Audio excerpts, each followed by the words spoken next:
Imagine a child, before the age of 10, scattered across the world. Jensen Huang, born in Taiwan, moves to Thailand, then sent alone to America. But nothing gets easier. A harsh boarding school, fights, violence, loneliness. His task? Cleaning toilets. But here's the shift. He doesn't focus on the conditions. He focuses on perspective. You can't choose your conditions, but you can choose how you see them.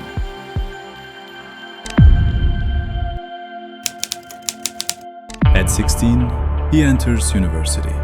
He studies electrical engineering, but life still isn't easy. School during the day, work at a restaurant at night. He's forced to interact with people. For a shy kid, this is a battle. But without realizing it, he gains a critical skill, communicating with people and expressing himself. And then, Silicon Valley. He works at big companies, but inside, the same question. Can I build my own company?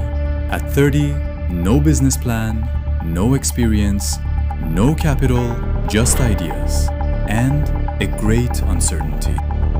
So I was 30 years old, and I had never taken a single business class, and I've never taken any marketing classes. A casual conversation with friends, but that day wasn't ordinary. Let's start a company. Date, February 17th, 1993. The day he questioned his life, and just 1.5 months later, NVIDIA is founded. What does he have in his pocket? $200. The first 6 months?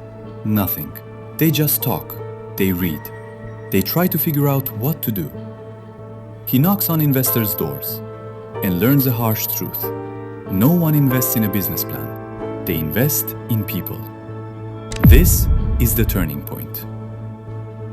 We started a company, and the business plan basically read something like this. We're going to take technology that was available only in the most expensive workstations. We're going to try to reinvent the technology and make it inexpensive. And the killer app was video games. And so I took this idea to Sand Hill Road, and they told me there was no video game market. People don't start companies to play games. And my parents, I remember calling my mom and telling her that I'm going to start this company, and she says, what do you guys do? And I said, we build these things called 3D graphics chips, and people would use them to play games. And then she said, why don't you go get a job?